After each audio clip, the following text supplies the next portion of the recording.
आज आइए हम इस पवित्र सबत के दिन आज्ञाकारिता के द्वारा दिया गया उद्धार उपदेश शीर्षक के साथ परमेश्वर के वचन का अध्ययन करने का कुछ समय लें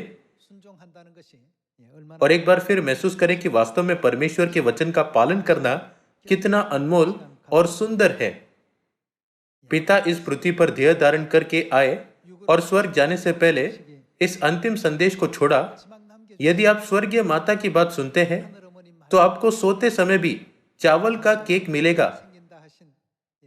37 साल बाद भी मैं इस संदेश को नहीं भूल सकता। यदि हम इसे संक्षेप में कहें तो क्या इसका मतलब यह नहीं कि हमें माता की आज्ञा माननी चाहिए? उनके वचनों में एक शिक्षा निहित है। यदि आप माता के वचनों पर पूरा ध्यान दें और उनका पालन करें तो बहुत सी अच्छी चीजें होंगी जिनकी आपने उम्मीद नहीं की थी। हमारे चर्च के एक छोटे से सियोन से बड़े विश्वव्यापी चर्च में विकसित होने तक माता की शिक्षाओं और वचनों ने हमेशा हमारा मार्गदर्शन किया है। उनकी शिक्षाओं के माध्यम से यह सुसमाचार पूरी दुनिया में फैल गया है। जब हम माता के वचनों का पालन करते हैं तो एशिया, यूरोप, अफ्रीका, ओशनिया, उत्तर और दक्षिण अमेरिका और कोरिया में सुसमाचार अनुग्रह पूर्वक पूरा होता है। लेकिन जब हम सोचते हैं मुझे पता है कि यह कैसे करना है या मुझे लगता है कि मैं यह कर सकता हूं, तो सुसमाचार विकसित नहीं हो सकता या पूरी तरह से रुक सकता है। इस समय तक हमने ऐसा होते देखा है। इसलिए हमें अंत तक पिता और माता के मार्गदर्शन का पालन करना चाहिए जहां वे हमारी अगुवाई करते हैं और उद्धार के मार्ग की ओर दौड़ना चाहिए और सुसमाचार को पूरा करना चाहिए। चुनाव के दिन आप प्रत्येक उम्मीदवार का मूल्यांकन करते हैं और फिर एक को वोट देते हैं। वोट देने से पहले आप उसके नीतिगत विचारों और व्यक्तित्व की जांच करके यह जांचते हैं कि वह उम्मीदवार लोगों की कितनी मदद कर सकता है। वोट डालने से पहले आप निश्चित रूप से इन सभी मामलों का मूल्यांकन करेंगे। उसी तरह परमेश्वर के राज्य में प्रवेश करने के लिए सबसे योग्य उम्मीदवार कौन है? यदि 7.8 अरब लोगों में से चुना जाए तो किस प्रकार का व्यक्ति स्वर्ग के राज्य में प्रवेश करने के लिए सबसे अधिक वोट प्राप्त करेगा? सबसे बढ़कर मेरा मानना है कि जो सबसे अधिक वोट प्राप्त करेगा वह वो होगा जो परमेश्वर के वचनों को जहां भी वह हमारी अगुवाई करते हैं व्यवहार में लाता है। यह मेरी व्यक्तिगत राय नहीं है, लेकिन वह है जो बाइबल हमें सिखाती है। यदि स्वर्गीय स्वर्गदूत वोट देने वाले होते तो वे सभी अपना वोट डालते। यदि व्यक्ति ए, व्यक्ति बी और व्यक्ति सी है तो वे कौन से मानक है जिनका उपयोग स्वर्गदूत करेंगे? वे किसे वोट देंगे और वे किसे सबसे उपयुक्त व्यक्ति के रूप में चुनेंगे? उद्धार की शर्तों में से जिसे स्वर्ग के परमेश्वर ने स्थापित किया है, सबसे महत्वपूर्ण चीज क्या है जिसे वह खोजते हैं? क्या वह यह नहीं होगा कि वे परमेश्वर की शिक्षाओं का कितनी अच्छी तरह से अभ्यास करते हैं और वे कौन है जो अनुग्रह पूर्वक परमेश्वर की शिक्षाओं का पालन करते हैं? क्या स्वर्गदूत इन योग्यताओं की तलाश नहीं करेंगे?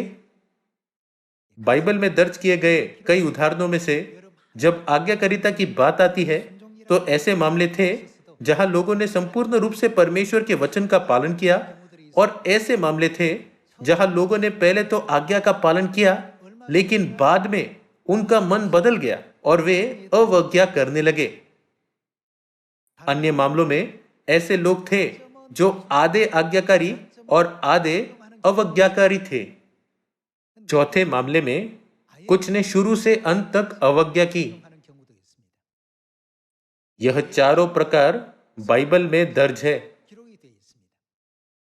फिर आज आइए हम इस बारे में अध्ययन करें कि इन चार प्रकार के लोगों में से कौन स्वर्ग के राज्य में प्रवेश कर सकता है।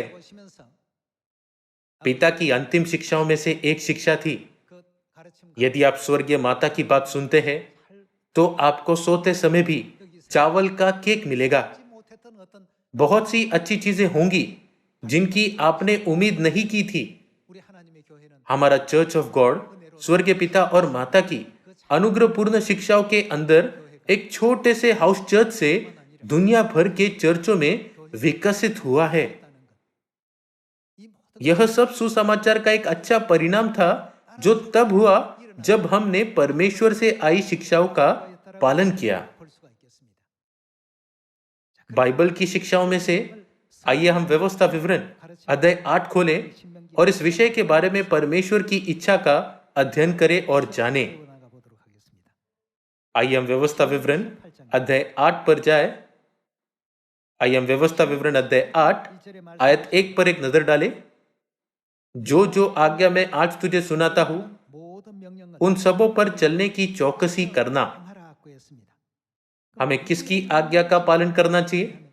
हमें परमेश्वर की आज्ञा का पालन करना चाहिए, इसलिए कि तुम जीवित रहो और बढ़ते रहो और जिस देश के विषय में यहोवा ने तुम्हारे पूर्वजों से शपथ खाई है उसमें जाकर उसके अधिकारी हो जाओ। हम उस देश के अधिकारी हो सकते हैं जिसे परमेश्वर ने हमें देने का वादा किया है। आत्मिक रूप से पुराने नियम में कनान देश स्वर्ग के राज्य को संकेत करता है। बाइबल इजरायलियों की कनान की ओर यात्रा में उन लोगों का इतिहास दर्ज करती है जो आज्ञाकारी थे और जो अवज्ञाकारी थे। एक ऐसे व्यक्ति का मामला भी है जो कुछ हद तक आज्ञाकारी और कुछ हद तक अवज्ञाकारी था, और यहां तक कि शुरुआत से अंत तक अवज्ञाकारिता का मामला भी था। अनंत स्वर्ग के राज्य में प्रवेश करने की प्रक्रिया में हम ऐसे मामले पा सकते हैं जहां परमेश्वर के लोग आधे आज्ञाकारी और आधे अवज्ञाकारी है, या ऐसे मामले जहां वे पहले 100% आज्ञाकारी हो सकते हैं लेकिन लंबे समय के बाद नहीं, वे एक परीक्षा में पड़ जाते हैं या उनके विश्वास का तेल खत्म हो जाता है और वे 100% अवज्ञा करने लगते हैं।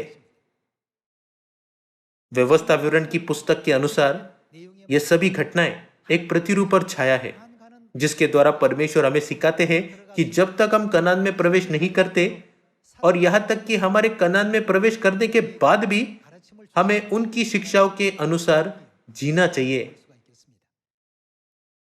आइए आयत 2 पर एक नजर डालें।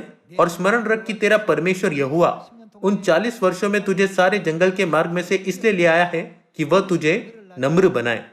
परमेश्वर ने क्या किया? उन्होंने 40 वर्षों तक क्या परीक्षण किया? पूरे 40 वर्षों में समय समय पर परमेश्वर ने इजरायलियों की परीक्षा की। उनमें से प्रत्येक को एक अलग तरह की परीक्षा दी गई थी, और तेरी परीक्षा करके यह जान ले कि तेरे मन में क्या क्या है। परमेश्वर यह जानना चाहते थे और कि तू उसकी आज्ञाओं का पालन करेगा या नहीं। परमेश्वर ने कितने समय तक यह देखने के लिए उन पर नजर रखी कि क्या वे उनकी आज्ञा का पालन करते हैं, यानी वे उनकी आज्ञा मानेंगे या अवज्ञा करेंगे।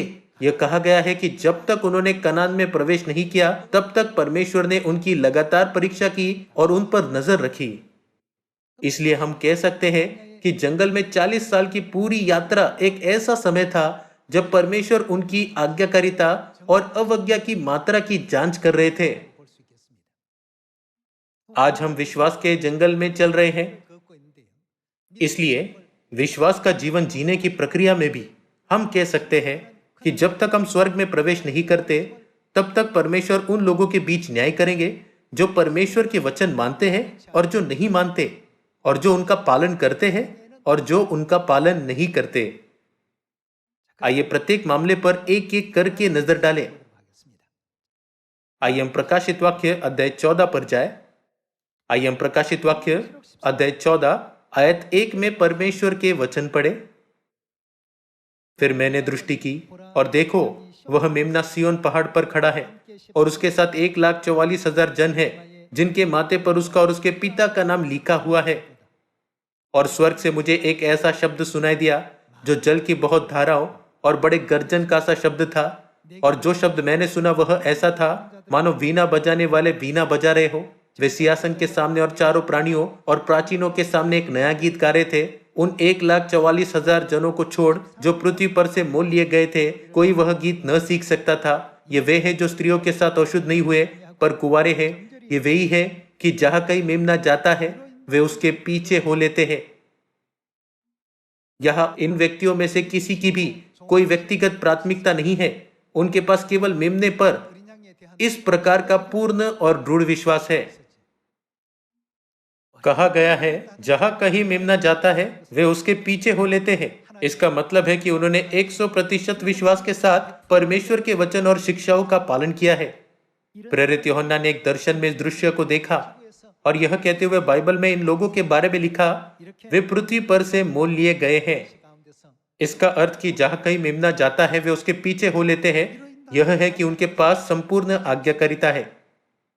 इससे कोई फर्क नहीं पड़ता कि दिन है या रात, वे रेगिस्तान में है या नकली स्थान में। वे अपने आसपास के वातावरण या परिस्थितियों की परवाह नहीं करते। यह जो सबसे अधिक मायने रखता है वह मेमने और संतों के बीच का संबंध है। इसलिए जब हम प्रकाशित वाक्य अध्याय 14 के द्वारा उन स्वर्गीय नागरिकों की योग्यताओं को देखते हैं जो उद्धार प्राप्त करके अनंत स्वर्ग के राज्य में प्रवेश करते हैं, तो हम देख सकते हैं कि उन्होंने कितने संपूर्ण रूप से परमेश्वर की शिक्षाओं को माना और कैसे उनके विश्वास ने उन्हें अनुग्रह पूर्वक परमेश्वर के वचन का पालन करने दिया। आइए एक और मामले पर नजर डालें। यिर्मयाह अध्याय 34 के द्वारा हम एक ऐसे व्यक्ति के मामले को देख सकते हैं जिसने पहले तो आज्ञा मानी, लेकिन कुछ समय बाद उसने अवज्ञा की क्योंकि उसने अपना मन बदल लिया। आइए हम यिर्मयाह अध्याय 34 आयत 8 देखें।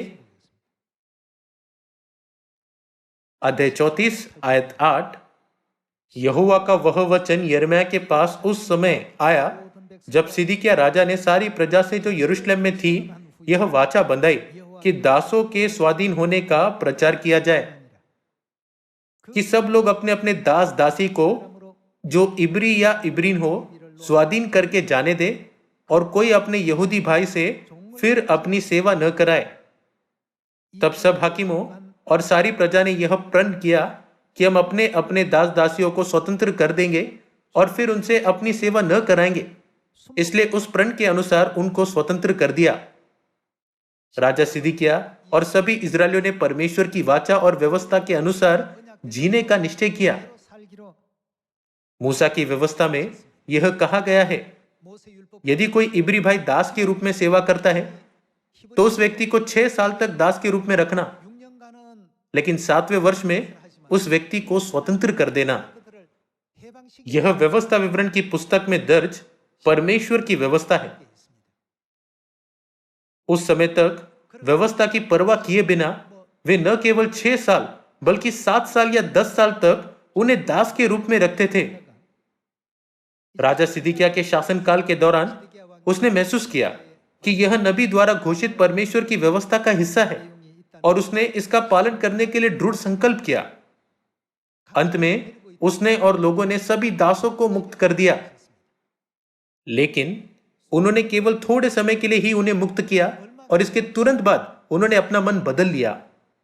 उन्होंने उन दासों को वापस ले लिया जिन्हें उन्होंने मुक्त किया था और उन्हें एक बार फिर से गुलाम बनाया। इस वजह से परमेश्वर ने उन्हें शाप दिया और उन पर कई विपत्तियां आई। आइए पढ़ना जारी रखें। आइए आयत 10 पर एक नजर डालें। तब सब हाकिम और सारी प्रजा ने यह प्रण किया कि हम अपने अपने दास दासियों को स्वतंत्र कर देंगे और फिर उनसे अपनी सेवा न कराएंगे। इसलिए उस प्रण के अनुसार उनको स्वतंत्र कर दिया। पहले उन्होंने व्यवस्था के वचनों का पालन किया और दासों को परमेश्वर की शिक्षाओं के अनुसार स्वतंत्र किया। लेकिन आयत 11 में क्या हुआ? परंतु इसके बाद उन्होंने क्या किया? वे फिर गए। कुछ समय बीतने के बाद उन्होंने सोचा, हमने उन्हें क्यों जाने दिया? ये दास बहुत सारे काम करते थे। वे घर का सारा काम करते थे और खेतों को जोतते थे। दासों के बिना अपने आप सब कुछ करना उनके लिए मुश्किल था। आइए हम फिर से आयत 11 देखें। परंतु इसके बाद वे फिर गए और उन्होंने क्या किया? जिन दास दासियों को उन्होंने स्वतंत्र करके जाने दिया था उनको फिर अपने वश में लाकर दास और दासी बना लिया। आयत 12, तब यहोवा की ओर से यह वचन यिर्मयाह के पास पहुंचा, इज़राइल का परमेश्वर यहोवा तुमसे यो कहता है, जिस समय मैं तुम्हारे पितरों को दासत्व के घर अर्थात मिस्र देश से निकाल ले आया, उस समय मैंने आप उनसे यह कहकर वाचा बांधी, तुम्हारा जो इब्री भाई तुम्हारे हाथ में बेचा जाए, उसको तुम 7वें बरस में छोड़ देना। 6 बरस तो वह तुम्हारी सेवा करे, परंतु इसके बाद तुम उसको स्वतंत्र करके अपने पास से जाने देना। परंतु तुम्हारे पितरों ने मेरी न सुनी। दूसरे शब्दों में, उन्होंने मेरी अवज्ञा की, न मेरी और कान लगाया। आयत 15, तुम अभी फिरे तो थे और अपने अपने भाई को स्वतंत्र कर देने का प्रचार करा कि जो काम मेरी दृष्टि में भला है उसे तुमने किया भी था, और जो भवन मेरा कहलाता है उसमें मेरे सामने वाचा भी बांधी थी। पर तुम भटक गए और मेरा नाम इस रीति से अशुद्ध किया कि जिन दास दासियों को तुम स्वतंत्र करके उनकी इच्छा पर छोड़ चुके थे, उन्हें तुमने फिर अपने वश में कर लिया है और वे फिर तुम्हारे दास दासियां बन गए हैं। आइए आयत 17 पर एक नजर डालें। इस कारण यहोवा यो कहता है, तुमने जो मेरी आज्ञा के अनुसार अपने अपने भाई के स्वतंत्र होने का प्रचार नहीं किया, मतलब तुमने मेरी बात नहीं मानी, अतः यहोवा का यह वचन है, सुनो, मैं तुम्हारे इस प्रकार से स्वतंत्र होने का प्रचार करता हूं कि तुम तलवार, मरी और महंगी में पड़ोगे, और मैं ऐसा करूंगा कि तुम पृथ्वी के राज्य राज्य में मारे मारे फिरोगे। यदि आप आयत 22 तक पढ़ना जारी रखें तो आप पाएंगे कि परमेश्वर ने उन्हें विनाश और दंड के साथ शाप दिया। आइए हम व्यवस्था विवरण अध्याय 15 आयत 12 पर एक नजर डालें। यदि तेरा कोई भाई बंधु अर्थात कोई इब्री या इब्रीन तेरे हाथ बिके और वह 6 वर्ष तेरी सेवा कर चुके, तो 7वें वर्ष उसको अपने पास से स्वतंत्र करके जाने देना, और जब तू उसको स्वतंत्र करके अपने पास से जाने दे तब उसे छूचे हाथ न जाने देना, वरन अपनी भेड़ बकरियों और खलियान और दाखमधु के कुंड में से उसको बहुतायत से देना। तेरे परमेश्वर यहोवा ने तुझे जैसी आशीष दी हो उसी के अनुसार उसे देना। यह व्यवस्था परमेश्वर के नियमों में से एक के रूप में दर्ज की गई थी। यह लिखा है, जब कोई इब्री 6 वर्ष तक दास बना रहे तो 7वें वर्ष उसे छोड़ देना, चाहे वह 6 वर्ष तक दास रहा हो। पहले राजा सिदकिय्याह और सभी लोग परमेश्वर की इच्छा का पालन करने के लिए सहमत हुए।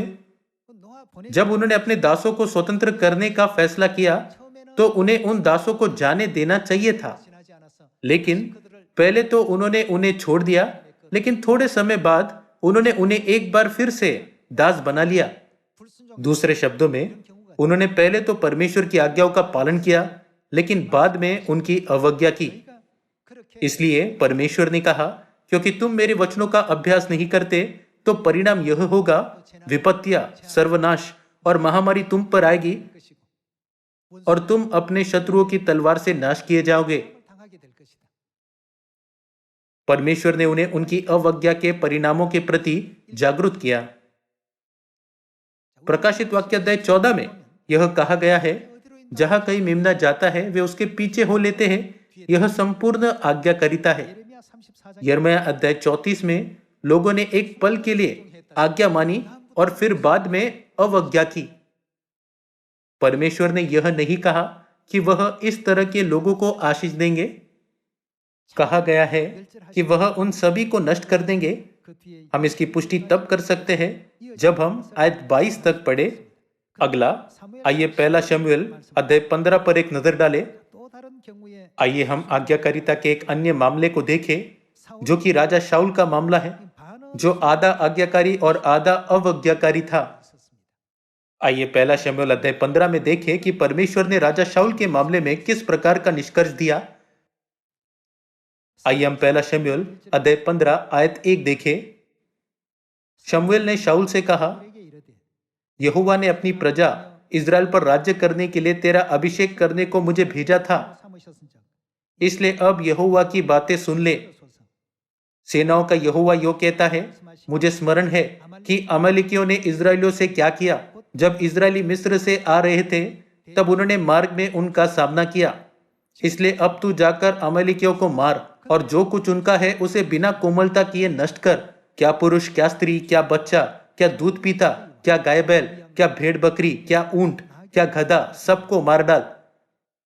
परमेश्वर ने शाऊल को कुछ भी न छोड़ते हुए सब कुछ नष्ट करने की आज्ञा दी। आयत 4, तब शाऊल ने लोगों को बुलाकर इकट्ठा किया और उन्हें तलाइम में गिना, और वे 2 लाख प्यादे और 10,000 यहूदी पुरुष थे। तब शाऊल ने अमालेक नगर के पास जाकर एक नाले में घातकों को बैठाया, और शाऊल ने केनियों से कहा, वहां से हटो, अमालेकियों के मध्य में से निकल जाओ, कहीं ऐसा न हो कि मैं उनके साथ तुम्हारा भी अंत कर डालूं, क्योंकि तुमने सब इजरायलियों पर उनके मिस्र से आते समय प्रीति दिखाई थी। अतः केनी अमालेकियों के मध्य में से निकल गए। तब शाऊल ने हवीला से लेकर शूर तक, जो मिस्र के पूर्व में है, अमालेकियों को मारा और उनके राजा आगाग को जीवित पकड़ा और उसकी सब प्रजा को तलवार से नष्ट कर डाला। परंतु आगाग पर और अच्छी से अच्छी भेड़ बकरियों, गाय बैलों, मोटे पशुओं और मेमनों और जो कुछ अच्छा था, उन पर शाऊल और उसकी प्रजा ने कोमलता की और उन्हें नष्ट करना न चाहा, परंतु जो कुछ तुच्छ और निकम्मा था उसका उन्होंने सत्यानाश किया। आज्ञाकारिता के मामले में प्रकाशित वाक्य अध्याय 14 में दिखाए गए परमेश्वर के संतों ने मेमने का पालन करते हुए पूर्ण आज्ञाकारिता दिखाई। बाइबल के अनुसार इसी वजह से उन्हें पृथ्वी पर से मोल लिए जाने योग्य माना गया। यिर्मयाह अध्याय 34 में हम देख सकते हैं कि राजा सिदकिय्याह और यहूदा के लोगों ने शुरू में 100% आज्ञा मानी। हालांकि कुछ समय बीतने के बाद उनका हृदय 100% अवज्ञा में परिवर्तित हो गया। यह उनकी स्थिति थी। लेकिन पहला शमूएल अध्याय 15 के अनुसार राजा शाऊल आधा आज्ञाकारी और आधा अवज्ञाकारी था। जितने तुच्छ और निर्बल पशु थे उन सबको उसने मार डाला, लेकिन सभी मोटे मोटे पशुओं को मूल्यवान समझकर उसने उन्हें छोड़ दिया। आज जब हम स्वर्ग जाने के मार्ग पर चल रहे हैं, परमेश्वर हमें अतीत में हुए सभी प्रकार के अवज्ञाकारी कार्यों को दिखाते हुए परमेश्वर की इच्छा के प्रति हमारी आज्ञाकारिता पर विचार करने के लिए कहते हैं। कुछ लोग अंत तक परमेश्वर की इच्छा का 100% पालन करते हैं। कुछ लोग थोड़े समय के लिए 100% आज्ञा मानते हैं, लेकिन फिर कुछ समय के बाद अवज्ञा भी करते हैं। कुछ लोग राजा शाऊल और इजरायली सेना के समान हैं, जो आधे आज्ञाकारी और आधे अवज्ञाकारी थे। कुछ लोग शुरू से ही अवज्ञा करते हैं। परमेश्वर हम सभी को अवज्ञा के विभिन्न प्रकार के कार्य दिखाते हैं।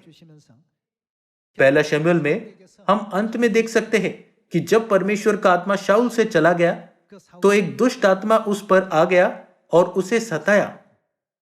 क्योंकि शमूएल राजा शाऊल से बहुत प्रेम करता था, इसलिए जब हम इस अध्याय को पढ़ना जारी रखते हैं तो हम देख सकते हैं कि उसने राजा शाऊल के लिए यह कहते हुए खेद महसूस किया कि तुमने ऐसा क्यों किया। तब परमेश्वर आज्ञाकारिता और अवज्ञा को इतना महत्वपूर्ण क्यों मानते हैं? जिस तरह आज्ञा न मानने वाले कनान में प्रवेश नहीं कर सके थे, उसी तरह यदि हम अवज्ञाकारी हैं तो हम स्वर्ग के राज्य में प्रवेश नहीं कर सकते। इसलिए परमेश्वर ने इन सभी ऐतिहासिक घटनाओं को पुराने नियम में दिखाया, जो एक छाया के रूप में कार्य करती है। आइए हम इब्रानियों अध्याय 3 में परमेश्वर के वचन पर जाए। आइए हम इब्रानियों की पुस्तक अध्याय 3 आयत 14 पढ़े। क्योंकि हम मसीह के भागीदार हुए हैं, यदि हम अपने प्रथम भरोसे पर अंत तक दृढ़ता से स्थिर रहे, वे किसके भागीदारी होंगे? बाइबल कहती है कि हम स्वर्ग की महिमा में भाग लेंगे। आइए हम आयत 18 पर जाए। और उसने किन से शपथ खाई कि तुम मेरे विश्राम में प्रवेश करने न पाओगे? क्या केवल उनसे नहीं? कौन उसमें कभी प्रवेश नहीं कर पाएंगे? वे जिन्होंने आज्ञा न मानी। अतः हम देखते हैं कि वे अविश्वास के कारण प्रवेश न कर सके। कहा गया है कि अवज्ञा ही सबसे बड़ा कारक है जिसने उन्हें कनान में प्रवेश करने से रोका। व्यवस्था विवरण अध्याय 8 में भी यह कहा गया है कि परमेश्वर ने हर दिन यह देखने के लिए उनकी परीक्षा की कि वे उनकी आज्ञाओं को मानेंगे या नहीं।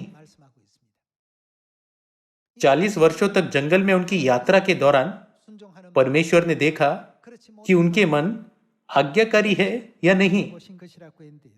अंत में जब हम इब्रानी अध्याय 3 आयत 18 के निष्कर्ष पर एक नजर डालते हैं तो हम देख सकते हैं कि जो आज्ञा नहीं मानते वे अनंत विश्राम में प्रवेश नहीं कर सकते। आत्मिक रूप से इसका अर्थ है कि वे स्वर्ग में अनंत विश्राम में प्रवेश नहीं कर सकते। यह इस आयत के माध्यम से स्पष्ट रूप से समझाया गया है। अध्याय 4 आयत 6 में भी परमेश्वर के वचनों का एक ही अर्थ है।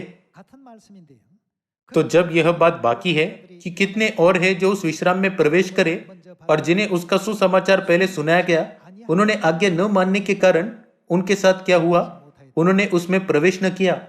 चूंकि उन्होंने अवज्ञा की और प्रवेश नहीं कर सके, परमेश्वर ने आयत 7 में क्या कहा, इसलिए वह किसी विशेष दिन को ठहराकर इतने दिन के बाद दाऊद की पुस्तक में उसे आज का दिन कहता है। जैसे पहले कहा गया, यदि आज तुम उसका शब्द सुनो, यदि आज हमें उनका शब्द सुनने का अवसर दिया जाए तो हमें क्या नहीं करना चाहिए? तो अपने मनों को कठोर न करो। जब हम उनका शब्द सुनते हैं तो हमारे पास अवज्ञाकारी मन नहीं होना चाहिए, हमें नूह के समान होना चाहिए। यह लिखा है, नूह ने सब कुछ वैसा ही किया जैसा परमेश्वर ने उसे आज्ञा दी थी। जब परमेश्वर के वचन की बात आती है तो बचाए जाने वालों का मन कठोर नहीं होता। ऐसा इसलिए है क्योंकि वे परमेश्वर के वचन का पालन करने के लिए तैयार रहते हैं। यदि आज तुम उसका शब्द सुनो तो अपने मनों को कठोर न करो। आइए आयत 11 देखें। अतः हम उस विश्राम में प्रवेश करने का प्रयत्न करें। ऐसा न हो कि कोई जन उनके समान आज्ञा न मानकर गिर पड़े। हमें उनके समान आज्ञा न मानने से रोकने के लिए परमेश्वर ने पुराने नियम के इतिहास को हमारे लिए एक छाया और उदाहरण के रूप में तैयार किया। आज भी परमेश्वर पूरी दुनिया में सारी मानव जाति को बचाने से प्रसन्न होते हैं, लेकिन इस पृथ्वी पर रहते हुए लोगों के जीवन में अलग अलग मूल्य, सोचने के तरीके और अलग अलग लक्ष्य होते हैं। एक पल के लिए वे परमेश्वर के वचन के साथ खड़े होते हैं, लेकिन वे कभी कभी सोचते हैं, मैं परमेश्वर के वचन के अनुसार जीने की कोशिश कर रहा हूं, लेकिन यह थोड़ा असुविधाजनक लगता है। मेरे आसपास के लोग मेरा सम्मान नहीं करते, मैं अपने आसपास के लोगों के साथ नहीं मिल सकता। इस तरह के विचार किसी के मन में आ सकते हैं। अपने जीवन का आनंद लेने के लिए वे परमेश्वर के कुछ वचनों को अनदेखा करते हैं। मैं परमेश्वर के वचन का 90% कर रहा हूं, इसलिए भले ही मैं 10% का पालन न करूं तो भी यह ठीक होगा। फिर बाद में वे सोचेंगे 50% होने पर भी यह ठीक होगा। अंत में वे कहेंगे, भले ही मैं 90% पालन नहीं करता फिर भी यह ठीक है, कम से कम क्या मैं 10% पालन नहीं कर रहा? चूंकि यह बार बार होता है, इसलिए परमेश्वर ने राजा शाऊल के इतिहास के माध्यम से कहा कि आदि आज्ञाकारिता और आदि अवज्ञाकारिता 100% आज्ञा न मानने के बराबर है। इसके अलावा आइए हम इस बारे में सोचें कि जब राजा सिदकिय्याह और यहूदा के लोगों ने पहले 100% आज्ञा मानी, लेकिन फिर थोड़ी देर बाद 100% अवज्ञा की। और साथ ही आइए हम प्रकाशित वाक्य अध्याय 14 में प्रेरित यूहन्ना के द्वारा दिखाए गए परमेश्वर के लोगों के बारे में सोचे जो बचाए जाएंगे। जहां कहीं मेमना जाता है वे उसका पालन करते हैं, वे केवल थोड़ी देर के लिए उसका पालन नहीं करते। स्थिति या समय की परवाह न करते हुए परमेश्वर के लोग अंत तक लगातार उनकी इच्छा का पालन करते हैं। आज परमेश्वर हमें बाइबल में दर्ज विभिन्न मामलों के माध्यम से सिखाते हैं कि सच्ची आज्ञाकारिता क्या है, जो परमेश्वर अपने लोगों के बीच चाहते हैं और खोजते हैं। इन सभी घटनाओं के माध्यम से हम हमें बचाने के लिए परमेश्वर की इच्छा को देख सकते हैं। इसलिए व्यवस्था विवरण अध्याय 8 में लिखा है, जंगल में 40 वर्षों की यात्रा के दौरान परमेश्वर ने हर पल उनके मनों की परीक्षा की। वह यह जानने के लिए हमारी परीक्षा करते हैं कि हम उनकी आज्ञाओं का पालन करेंगे या नहीं। यह इस तथ्य के कारण है कि परमेश्वर केवल हमारे उद्धार के लिए चिंतित है। परमेश्वर हमें हमारे पापों की क्षमा देकर और स्वर्ग में अगुवाई करके हमारे उद्धार के लिए अपनी गहरी चिंता दिखाते हैं। लेकिन यदि लोगों के मन और हृदय परमेश्वर के साथ नहीं मिलते तो वे उनके मार्गदर्शन का पालन नहीं कर सकते। यदि हम स्वर्ग की आशा करते हैं और उद्धार की आशा रखते हैं तो क्या हमें अपने जीवन के शेष दिनों में अंत तक उनके नेतृत्व में नहीं चलना चाहिए?